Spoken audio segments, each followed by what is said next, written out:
ਖਾਣ ਪੀਣ ਦੀਆਂ ਗਲਤ ਆਦਤਾਂ ਇਹ ਤਾਂ ਜ਼ਿੰਮੇਵਾਰ ਹੈਗੀਆਂ ਹੀ ਨੇ, ਇਹ ਤੋਂ ਤਾਂ ਆਪਾਂ ਭੱਜ ਨਹੀਂ ਸਕਦੇ। ਵਿਟਾਮਿਨ ਡੀ ਦੀ ਕਮੀ ਵੀ ਇੱਕ ਕਾਰਨ ਬਣ ਸਕਦੀ ਹੈ, ਕੈਲਸ਼ੀਅਮ ਦੀ ਕਮੀ ਵੀ ਇੱਕ ਕਾਰਨ ਬਣ ਸਕਦੀ ਹੈ, ਮੋਟਾਪਾ ਵੀ ਇੱਕ ਕਾਰਨ ਬਣ ਸਕਦਾ ਹੈਗਾ, ਸਾਡਾ ਲਾਈਫ ਸਟਾਈਲ ਉਹ ਵੀ ਇੱਕ ਕਾਰਨ ਬਣ ਸਕਦਾ ਜੀ। ਸਰਵਾਈਕਲ ਕੀ ਆ, L1 L2 L3 ਜਿਹੜੇ ਪੋਰਸ਼ਨ ਨੇ ਰੀੜ੍ਹ ਦੀ ਹੱਡੀ 'ਤੇ, ਉਹ ਇੱਕ ਵੇਨ ਨੂੰ ਦਬਦੇ ਨੇਗੇ, ਉਹਦੇ ਨਾਲ ਉਹ ਸਰਕੂਲੇਸ਼ਨ ਨੂੰ ਰੋਕਦੇ ਨੇ, ਤਾਂ ਹੀ ਜਦੋਂ ਵੀ ਸਰਵਾਈਕਲ ਦੀ ਹੋਊਗੀ ਤਾਂ ਦਰਦ ਬਾਂਹ ਤੱਕ ਚਲਿਆ ਜਾਂਦਾ। ਉਹਨੂੰ ਸਾਰਿਆਂ ਤੋਂ ਪਹਿਲਾਂ ਤਾਂ ਰਾਤ ਦਾ ਖਾਣਾ ਹਲਕਾ ਰੱਖਣਾ ਚਾਹੀਦਾ। ਰਾਤ ਨੂੰ ਰੋਟੀ ਤੋਂ ਬਾਅਦ ਦੁੱਧ ਨਾ ਲਵੋ, ਰੋਟੀ ਖਾਣ ਤੋਂ ਬਾਅਦ ਸੈਰ ਜ਼ਰੂਰ ਕਰੋ।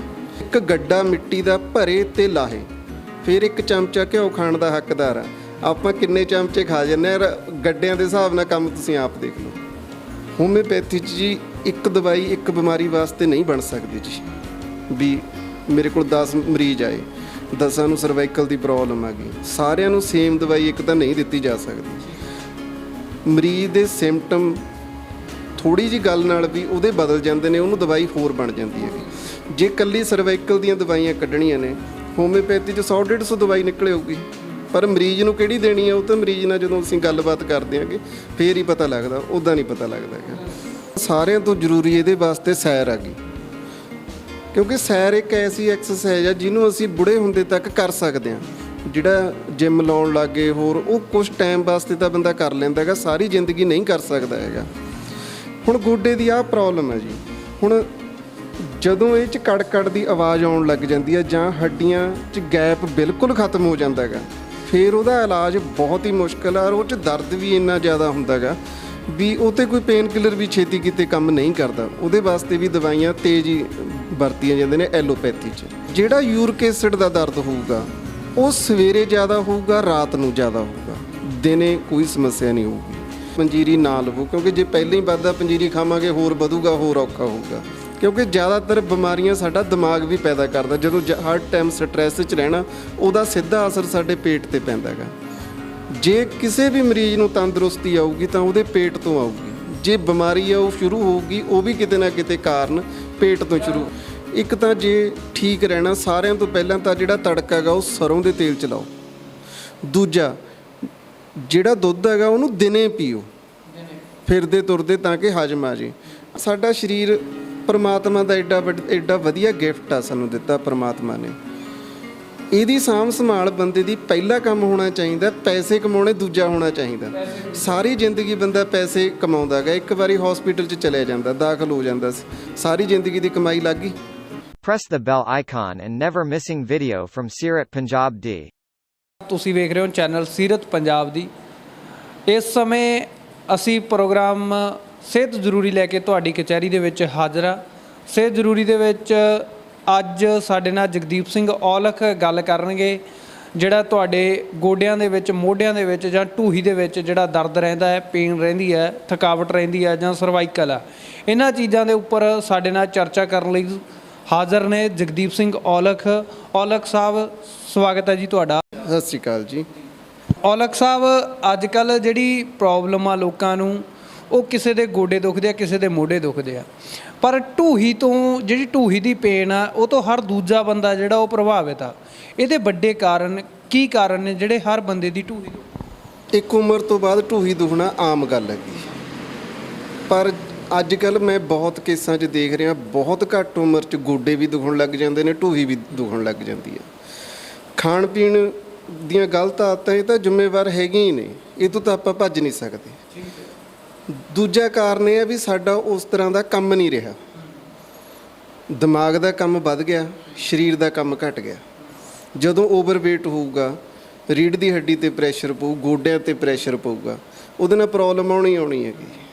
ਤੁਹਾਡੇ ਅਨੁਸਾਰ ਜਾਣੀ ਕਿ ਜਿਹੜੀ ਇਹ ਦਿੱਕਤ ਆਉਂਦੀ ਹੈ ਢੂਹੀ ਦਰਦ ਦੀ, ਇਹ ਓਵਰਵੇਟ ਦੀ? ਬਿਲਕੁਲ ਓਵਰਵੇਟ ਨਾਲ ਤੇ ਖਾਣ ਪੀਣ ਦੀ ਵਜ੍ਹਾ ਨਾਲ। ਇੱਕ ਸਾਡਾ ਭੱਜ ਨੱਠ ਤੇ ਸਾਡੀ ਸਟਰੈਸ ਇੰਨੀ ਹੈਗੀ, ਉਹਦਾ ਸਾਡੇ ਸਰੀਰ 'ਤੇ ਬੁਰਾ ਅਸਰ ਪੈਣਾ ਹੀ ਪੈਣਾ ਗਾ। ਇਹਦੇ ਕਈ ਕਾਰਨ ਹੋ ਸਕਦੇ ਨੇ।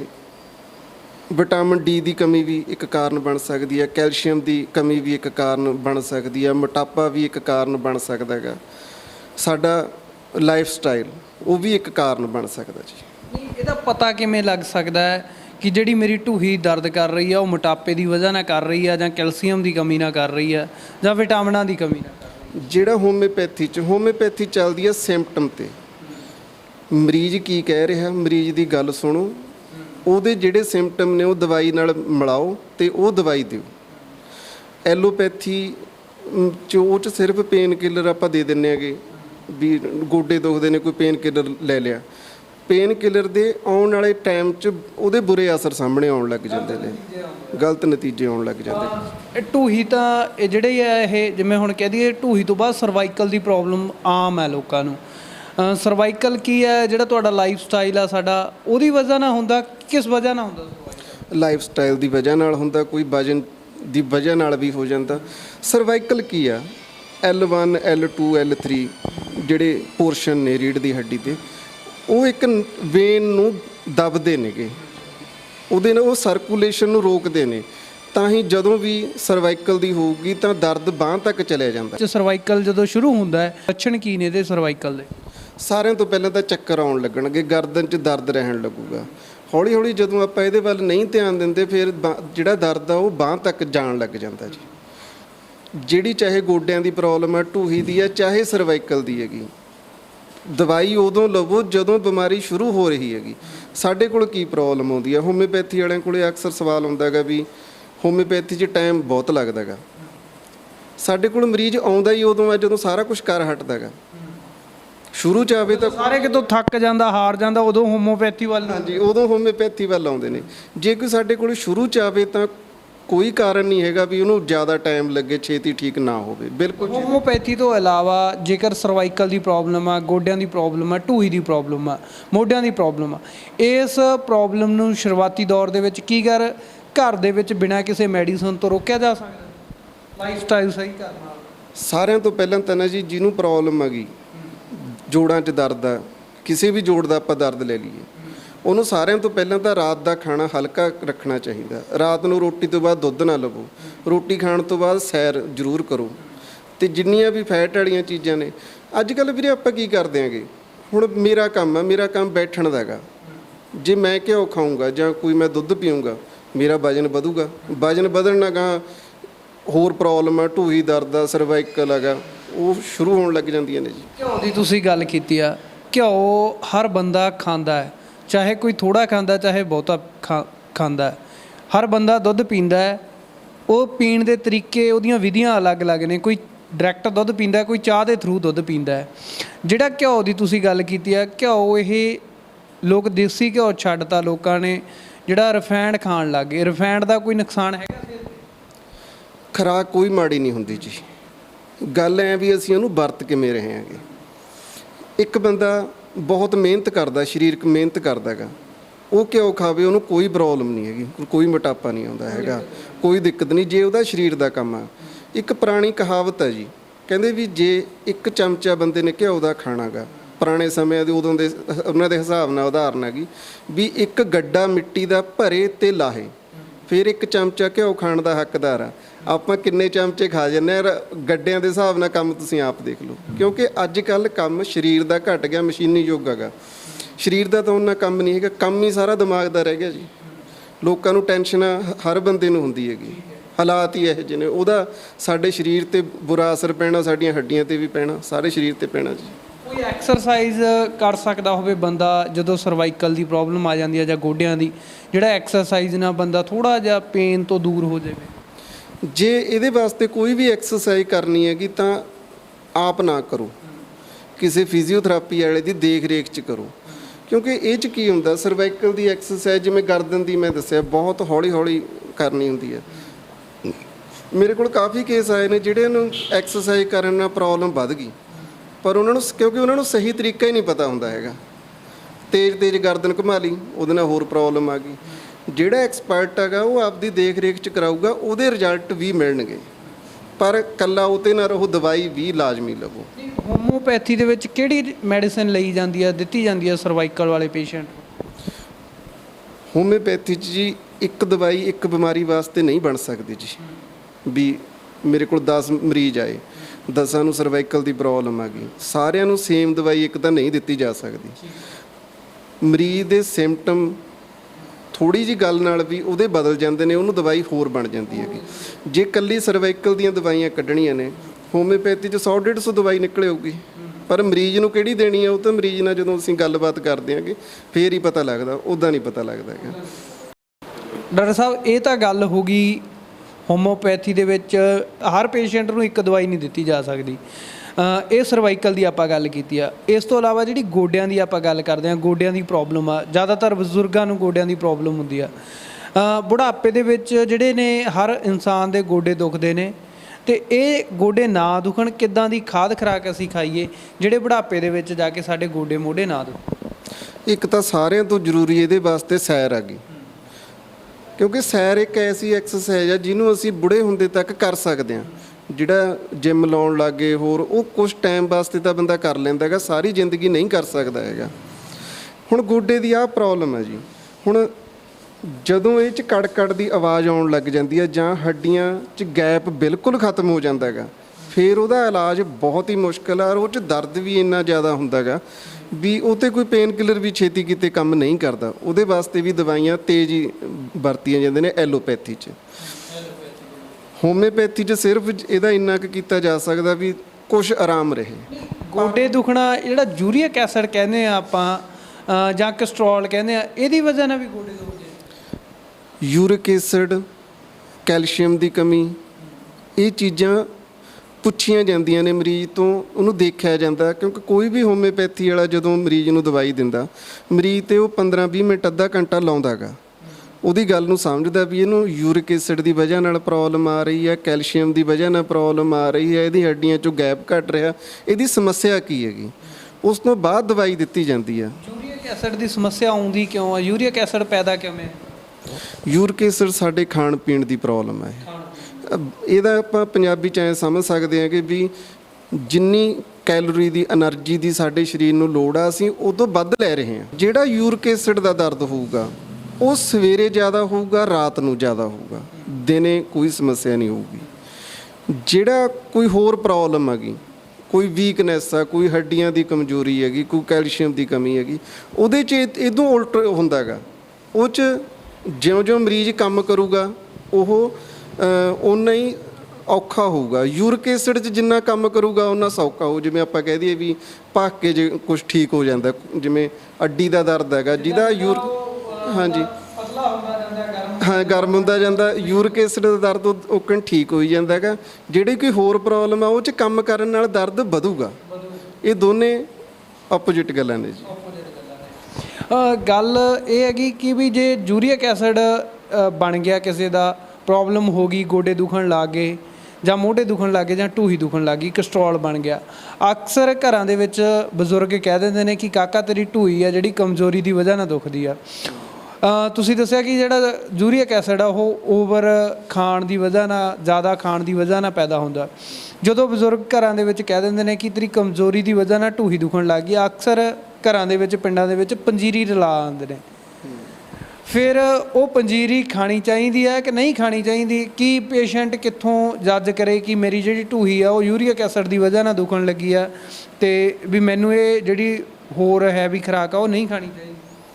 ਨਹੀਂ, ਸਾਰਿਆਂ ਤੋਂ ਪਹਿਲਾਂ ਤਾਂ ਟੈਸਟ ਕਰਵਾਓ। ਜੇ ਵੱਧਦਾ ਹੈਗਾ ਯੂਰਿਕ ਐਸਿਡ ਤਾਂ ਪੰਜੀਰੀ ਨਾ ਲਵੋ, ਕਿਉਂਕਿ ਜੇ ਪਹਿਲਾਂ ਹੀ ਵੱਧਦਾ ਪੰਜੀਰੀ ਖਾਵਾਂਗੇ ਹੋਰ ਵਧੂਗਾ, ਹੋਰ ਔਖਾ ਹੋਊਗਾ। ਇੱਕ ਜਿਹੜੀ ਵੀ ਕੋਈ ਚੀਜ਼ ਆਪਾਂ, ਕਿਉਂਕਿ ਆਪਾਂ ਜੇ ਮਲਟੀ ਵਿਟਾਮਿਨ ਵੀ ਲੈਂਦੇ ਹਾਂ ਤਾਂ ਆਪਾਂ ਟੈਸਟ ਕਰਵਾ ਕੇ ਨਹੀਂ ਕਦੇ ਵੀ ਲੈਂਦੇ ਹੈਗੇ। ਆਪਾਂ ਠੀਕ ਹੈ ਮਲਟੀ ਵਿਟਾਮਿਨ ਲੈ ਲਏ, ਆਪਾਂ ਇਹ ਨਹੀਂ ਚੈੱਕ ਕਰਿਆ ਵੀ ਇਹ ਵਿਟਾਮਿਨ ਦੀ ਸਾਡੇ ਸਰੀਰ ਨੂੰ ਲੋੜ ਹੈਗੀ ਹੈ ਜਾਂ ਨਹੀਂ। ਓਕਣੀ ਪੰਜੀਰੀ ਦੀ ਗੱਲ ਹੈਗੀ ਵੀ ਸਾਡੇ ਸਰੀਰ ਨੂੰ ਉਹ ਚੀਜ਼ ਦੀ ਜ਼ਰੂਰਤ ਹੈਗੀ ਹੈ ਜਾਂ ਨਹੀਂ ਹੈਗੀ। ਸਾਰਿਆਂ ਤੋਂ ਪਹਿਲਾਂ ਯੂਰਿਕ ਐਸਿਡ ਟੈਸਟ ਕਰਵਾ ਕੇ ਕੋਈ ਵੀ ਡਾਈਟ ਲੈਣੀ ਆ ਕਿਸੇ ਡਾਕਟਰ ਦੀ ਸਲਾਹ ਨਾਲ ਜਾਂ ਕਿਸੇ ਵੈਦ ਦੀ ਸਲਾਹ ਨਾਲ ਫੇਰ ਹੀ ਲੈਣੀ ਚਾਹੀਦੀ ਹੈਗੀ। ਤੁਸੀਂ ਪਹਿਲਾਂ ਗੱਲ ਕੀਤੀ ਹੈ ਕਿ ਜੇ ਇੱਕ ਚਮਚਾ ਪਹਿਲਾਂ ਬਜ਼ੁਰਗ ਆਪਣੇ ਘਿਓ ਦਾ ਖਾਂਦੇ ਸੀ ਤਾਂ ਇੱਕ ਗੱਡਾ ਭਰਦੇ ਸੀ ਅਤੇ ਇੱਕ ਲਾਉਂਦੇ ਸੀ, ਤਾਂ ਪਹਿਲਾਂ ਬਜ਼ੁਰਗ ਪੰਜੀਰੀਆਂ ਰਲਾਉਂਦੇ ਸੀ ਅਤੇ ਖਾਂਦੇ ਸੀ। ਪਰ ਉਹ ਰੀਤ ਆ ਜਿਹੜੀ ਉਹ ਪੀੜ੍ਹੀ ਦਰ ਪੀੜ੍ਹੀ ਚੱਲਦੀ ਆ ਰਹੀ ਹੈ, ਕੰਮ ਸਾਡਾ ਬੰਦ ਹੋ ਗਿਆ ਅਤੇ ਸਾਡੀ ਖੁਰਾਕ ਜਿਹੜੀ ਉਹ ਨਹੀਂ ਘਟੀ। ਖੁਰਾਕ 'ਚ ਤਬਦੀਲੀ ਨਹੀਂ ਲਿਆਂਦੀ, ਬਿਮਾਰੀਆਂ ਹੀ ਤਾਂ ਨੇ। ਪੰਜਾਬ 'ਚ ਕੀ ਪ੍ਰੋਬਲਮਾਂ ਨੇ? ਇੱਕ ਤਾਂ ਹੈਗਾ ਤੇਜ਼ਾਬ ਬਣਨਾ, ਕੋਲੇਸਟ੍ਰੋਲ ਅਤੇ ਜੋੜਾਂ ਦਾ ਦਰਦ, ਸਿਰਫ 3 ਨਹੀਂ। ਚੌਥੀ ਸ਼ੂਗਰ ਆਪਾਂ ਕਹਿ ਸਕਦੇ ਹਾਂ ਕਿ ਸ਼ੂਗਰ ਵੀ ਕਾਫੀ ਹੈਗੀ। ਸਾਰੀਆਂ ਖਾਣ ਪੀਣ ਨਾਲ ਕਿਤੇ ਨਾ ਕਿਤੇ ਖਾਣ ਪੀਣ ਨਾਲ ਸੰਬੰਧ ਬਣਦਾ। ਦੂਜਾ ਸੰਬੰਧ ਬਣਦਾ ਸਾਡੀ ਟੈਨਸ਼ਨ ਨਾਲ, ਕਿਉਂਕਿ ਜ਼ਿਆਦਾਤਰ ਬਿਮਾਰੀਆਂ ਸਾਡਾ ਦਿਮਾਗ ਵੀ ਪੈਦਾ ਕਰਦਾ। ਜਦੋਂ ਹਰ ਟਾਈਮ ਸਟ੍ਰੈਸ 'ਚ ਰਹਿਣਾ, ਉਹਦਾ ਸਿੱਧਾ ਅਸਰ ਸਾਡੇ ਪੇਟ ਤੇ ਪੈਂਦਾ ਹੈਗਾ। ਜੇ ਕਿਸੇ ਵੀ ਮਰੀਜ਼ ਨੂੰ ਤੰਦਰੁਸਤੀ ਆਊਗੀ ਤਾਂ ਉਹਦੇ ਪੇਟ ਤੋਂ ਆਊਗੀ, ਜੇ ਬਿਮਾਰੀ ਆ ਉਹ ਸ਼ੁਰੂ ਹੋਊਗੀ ਉਹ ਵੀ ਕਿਤੇ ਨਾ ਕਿਤੇ ਕਾਰਨ ਪੇਟ ਤੋਂ ਸ਼ੁਰੂ। ਤੁਸੀਂ ਗੱਲ ਕੀਤੀ ਹੈ ਕੈਲਸ਼ੀਅਮ ਦੀ ਕਮੀ ਹੋ ਜਾਣਾ ਜਾਂ ਕੁਝ ਹੋਰ, ਜਿਹੜੀ ਅਸੀਂ ਰੋਜ਼ਾਨਾ ਖੁਰਾਕ ਖਾਂਦੇ ਆ, ਚੰਗੀ ਅਸੀਂ ਖੁਰਾਕ ਖਾਂਦੇ ਆ, ਹਰ ਬੰਦਾ ਆਪਦੇ ਹਿਸਾਬ ਨਾਲ ਚੰਗੀ ਖੁਰਾਕ ਖਾਂਦਾ, ਕੋਈ ਮਾੜੀ ਖੁਰਾਕ ਨਹੀਂ ਖਾਂਦਾ। ਕੀ ਗੱਲ ਫਿਰ ਸਾਨੂੰ ਉਹ ਚੰਗੀ ਖੁਰਾਕ ਦੇ ਵਿੱਚੋਂ ਜਿਹੜੀ ਲੋੜੀਂਦੀ ਕੈਲਸ਼ੀਅਮ ਆ ਜਾਂ ਪ੍ਰੋਟੀਨ ਆ ਉਹ ਮਿਲਦੀ ਨਹੀਂ ਹੈਗੀ? ਇੱਕ ਤਾਂ ਨਾ ਜੀ ਜਿਹੜਾ ਰਿਫਾਈਂਡ ਆ ਉਹ ਮੈਂ ਉਹਨੂੰ ਸਹੀ ਨਹੀਂ ਮੰਨਦਾ ਹੈਗਾ, ਕਿਉਂਕਿ ਜਦੋਂ ਦੇ ਰਿਫਾਈਂਡ ਚੱਲੇ ਨੇ ਜਾਂ ਹੋਰ ਉਦੋਂ ਦੀਆਂ ਪ੍ਰੋਬਲਮਾਂ ਵਧੀਆਂ ਨੇ। ਇੱਕ ਤਾਂ ਜੇ ਠੀਕ ਰਹਿਣਾ, ਸਾਰਿਆਂ ਤੋਂ ਪਹਿਲਾਂ ਤਾਂ ਜਿਹੜਾ ਤੜਕਾ ਹੈਗਾ ਉਹ ਸਰੋਂ ਦੇ ਤੇਲ 'ਚ ਲਾਓ। ਦੂਜਾ ਜਿਹੜਾ ਦੁੱਧ ਹੈਗਾ ਉਹਨੂੰ ਦਿਨੇ ਪੀਓ, ਫਿਰਦੇ ਤੁਰਦੇ, ਤਾਂ ਕਿ ਹਜਮ ਆ ਜੇ। ਆਪਣੀ ਪ੍ਰੋਬਲਮ ਕੀ ਹੈਗੀ ਵੀ ਆਪਾਂ ਪਹਿਲਾਂ ਤਾਂ ਰੋਟੀ ਰੱਜ ਕੇ ਖਾ ਲੈਂਦੇ ਹਾਂ ਦਿਨੇ, ਸਾਰਿਆਂ ਦਾ ਹੀ ਏਕਣਾ ਵੀ ਫਿਰਦੇ ਤੁਰਦੇ ਖਾ ਲਈ, ਸਵੇਰੇ ਕਾਹਲ 'ਚ ਰੋਟੀ ਖਾ ਲਈ, ਦੁਪਹਿਰੇ, ਰਾਤ ਨੂੰ ਆਪਾਂ ਰੋਟੀ ਰੱਜ ਕੇ ਖਾਂਦੇ ਹੈਗੇ। ਉਦੋਂ ਬਾਅਦ ਜਿਹੜਾ ਦੁੱਧ ਪੀ ਲੈਂਦੇ ਆ ਉਹ ਐਕਸਟਰਾ ਚੀਜ਼ ਹੋ ਜਾਂਦੀ ਹੈਗੀ, ਕਿਉਂਕਿ ਦੁੱਧ 'ਚ ਸਾਰੇ ਤੱਤ ਨੇ, ਆਪਦੇ ਆਪ 'ਚ ਕੰਪਲੀਟ ਡਾਈਟ ਆ ਦੁੱਧ। ਜਦੋਂ ਉਹਨੂੰ ਰੋਟੀ ਖਾਣ ਤੋਂ ਬਾਅਦ ਪੀਂਦੇ ਹੈਗੇ ਫਿਰ ਉਹ ਤੇਜ਼ਾਬ, ਯੂਰਿਕ ਐਸਿਡ, ਇਹ ਚੀਜ਼ਾਂ ਬਣਾਉਂਦਾ ਹੈਗਾ। ਜੇ ਉਹਨੂੰ ਦਿਨੇ ਪੀਵਾਂਗੇ ਫਿਰਦੇ ਤੁਰਦੇ ਸਾਡੇ ਉਹ ਹਜਮ ਆਊਗਾ, ਸਾਨੂੰ ਉਹ 'ਚੋਂ ਤਾਕਤ ਮਿਲੂ। ਕੈਲਸ਼ੀਅਮ ਦੀਆਂ ਗੋਲੀਆਂ ਤਾਂ ਖਾਂਦੇ ਹਾਂ ਜਦੋਂ ਸਾਡੇ ਕੋਲ ਕੁਦਰਤੀ ਚੀਜ਼ ਹੈਗੀ ਆ, ਜਦੋਂ ਦੁੱਧ 'ਚੋਂ ਕੈਲਸ਼ੀਅਮ ਮਿਲ ਸਕਦਾ ਹੈਗਾ। ਬਸ ਆਪਾਂ ਉਹਨੂੰ ਵਰਤਦੇ ਕਦੋਂ ਹੈਗੇ, ਚੀਜ਼ ਇਹ ਮੈਟਰ ਕਰਦੀ ਹੈਗੀ। ਦੁੱਧ ਹੀ ਤੁਹਾਡੀ ਜਿਹੜੀ ਸਿਹਤ ਨੂੰ ਵਿਗਾੜ ਸਕਦਾ ਤੇ ਦੁੱਧ ਹੀ ਤੁਹਾਡੀ ਸਿਹਤ ਨੂੰ ਸੰਵਾਰ ਸਕਦਾ? ਵੀਰੇ ਕੋਈ ਵੀ ਖੁਰਾਕ ਹੈਗੀ, ਆਪਾਂ ਕਹਿ ਦਿੰਦੇ ਨੇ ਵੀ ਆਹ ਖੁਰਾਕ ਲੈਣੀ ਚਾਹੀਦੀ ਹੈ, ਘਿਓ ਲੈਣਾ ਚਾਹੀਦਾ, ਆਪਣੇ ਆਮ ਗੱਲ ਹੈਗੀ, ਪਰ ਕਿੰਨਾ ਲੈਣਾ ਚਾਹੀਦਾ ਉਹ ਤਾਂ ਕੋਈ ਵੀ ਨਹੀਂ ਦੱਸਦਾ ਹੈਗਾ। ਲੋੜ ਤੋਂ ਵੱਧ ਤਾਂ ਰੋਟੀ ਖਾਧੀ ਵੀ ਹਾਨੀਕਾਰਕ ਹੈਗੀ, ਦੁੱਧ ਪੀਤਾ ਵੀ ਹਾਨੀਕਾਰਕ ਆ। ਜਦੋਂ ਕੋਈ ਵੀ ਚੀਜ਼ ਲੋੜ ਤੋਂ ਵੱਧ ਲਈ ਜਾਊਗੀ ਉਹ ਸਾਡੇ ਸਰੀਰ ਨੂੰ ਨੁਕਸਾਨ ਕਰੂਗੀ ਹੀ ਕਰੂਗੀ। ਲੋਕਾਂ ਨੂੰ ਨਾ ਆਪਣੇ 40 ਸਾਲ ਤੋਂ ਬਾਅਦ, ਮੈਂ ਬਹੁਤ ਕੇਸਾਂ 'ਚ ਦੇਖਿਆ, 40 ਸਾਲ ਤੋਂ ਬਾਅਦ ਘਿਓ ਵਗੈਰਾ ਸ਼ੁਰੂ ਕਰ ਦਿੰਦੇ ਨੇਗੇ, ਜਾਂ ਲੋਕ ਦੁੱਧ ਵੱਲ, ਖੁਰਾਕ ਵੱਲ ਵੀ ਕਮਜ਼ੋਰ ਨਾ ਹੋ ਜਾਈਏ। ਹਾਲਾਂਕਿ ਜਿਹੜਾ 40 ਸਾਲ ਆ, ਸਾਡੀ 40 ਸਾਲ ਤੱਕ ਬੰਦੇ ਨੂੰ ਨੌਜਵਾਨ ਮੰਨਿਆ ਗਿਆ। 40 ਸਾਲ ਸਾਡਾ ਸਿਖਰ ਹੈਗਾ। ਜਿਵੇਂ ਜਿਵੇਂ ਸਰੀਰ 40 ਸਾਲ 'ਚ ਬਣਦਾ, ਜੇ ਆਪਾਂ ਐਵਰੇਜ ਉਮਰ 80 ਸਾਲ ਮੰਨੀਏ, ਅਗਲੇ 40 ਸਾਲਾਂ 'ਚ ਉਵੇਂ ਉਹਨੇ ਘਟਣਾ ਗਾ। ਆਪਣੇ ਜਿਹੜਾ ਬੰਦਾ 40 ਸਾਲ ਤੱਕ ਬੰਦਾ ਜੇ ਕੁਝ ਖਾਂਦਾ ਵੀ ਹੈਗਾ, ਕੋਈ ਖੁਰਾਕ ਲੈਂਦਾ ਤਾਂ ਠੀਕ ਹੈਗਾ, ਉਹ ਚੱਲ ਜੂ, ਉਹਦਾ ਸਰੀਰ ਯਾਰ ਉਹਨੂੰ ਪਚਾਊਗਾ। ਮਾੜੀ ਮੋਟੀ ਪ੍ਰੋਬਲਮ ਆ ਉਹਦੇ ਵਾਸਤੇ ਅਸੀਂ ਦਵਾਈ ਲੈ ਸਕਦੇ ਹਾਂ। ਜਿਹੜਾ ਬੰਦਾ 40 ਸਾਲ ਤੋਂ ਬਾਅਦ ਹੀ ਘਿਓ ਖਾਊਗਾ, ਕਿਉਂਕਿ ਸਿਸਟਮ ਵੀ 50 ਸਾਲ ਪੁਰਾਣਾ ਹੋ ਗਿਆ, 60 ਸਾਲ ਪੁਰਾਣਾ ਹੋ ਗਿਆ। ਇੱਕ ਕਮਜ਼ੋਰ ਬੰਦੇ 'ਤੇ ਜਦੋਂ ਭਾਰੀ ਵਜਨ ਪਾਵਾਂਗੇ ਉਹ ਹੋਰ ਬੈਠੂਗਾ। ਉਮਰ ਘਟਣ ਦਾ ਇੱਕ ਕਾਰਨ ਮੈਂ ਇਹ ਵੀ ਮੰਨਦਾ ਖੁਰਾਕ, ਜਿਹੜੀ 40 ਸਾਲ ਤੋਂ ਬਾਅਦ ਜ਼ਿਆਦਾ ਖਾਣ ਲੱਗ ਜਾਂਦੇ, ਕਿਉਂਕਿ ਸਰੀਰ ਨੇ ਵੈਸੇ ਹੀ ਕਮਜ਼ੋਰ ਹੋਣਾ 40 ਸਾਲ ਤੋਂ ਬਾਅਦ। ਇੱਕ ਲੋਕਾਂ 'ਚ ਧਾਰਨਾ ਗੀ ਵੀ ਖੁਰਾਕ ਖਾਓ ਵੀ ਸਰੀਰ ਤਕੜਾ ਹੋਵੇ, ਹਾਲਾਂਕਿ ਹੁੰਦਾ ਉਹਦੇ ਨਾਲ ਉਲਟ ਹੈਗਾ, ਉਹਨਾਂ ਸਰੀਰ ਕਮਜ਼ੋਰ ਹੁੰਦਾ ਹੈਗਾ 40 ਸਾਲ ਤੋਂ ਬਾਅਦ। ਯਾਨੀ ਕਿ ਲੋਕਾਂ ਨੂੰ ਸਹੀ ਗਿਆਨ ਨਹੀਂ ਹੈ, ਗਿਆਨ ਦੀ ਕਮੀ ਆ ਲੋਕਾਂ ਨੂੰ। ਜਦੋਂ ਖਾਣਾ ਚਾਹੀਦਾ ਉਦੋਂ ਘੱਟ ਖਾਂਦੇ ਨੇ, ਜਦੋਂ ਖਾਣਾ ਘਟਾਉਣਾ ਚਾਹੀਦਾ ਉਦੋਂ ਜ਼ਿਆਦਾ ਖਾਂਦੇ। ਆਪਾਂ ਰੀਸ ਤਾਂ ਕਰਦੇ ਹਾਂ ਵੀਰੇ ਪੁਰਾਣੇ ਬਜ਼ੁਰਗਾਂ ਦੀ, ਵੀ ਉਹ ਇੰਨਾ ਘਿਓ ਖਾਂਦੇ ਸੀ, ਇੰਨਾ ਭਾਈ ਉਦੋਂ ਉਹ ਕਹੀ ਦਾ ਕੰਮ ਵੀ ਬਹੁਤ ਕਰਦੇ ਸੀ, ਹਲ ਵੀ ਵਾਹੁੰਦੇ ਸੀ, ਪੜੀਆਂ ਵੀ ਚੜਾਉਂਦੇ ਸੀਗੇ, ਕਿੰਨੇ ਕੰਮ ਕਰਦੇ ਸੀ। ਅੱਜ ਉਹਨਾਂ 'ਚੋਂ ਕੀ ਕੰਮ ਹੈਗਾ, ਕੋਈ ਵੀ ਨਹੀਂ ਹੈਗਾ।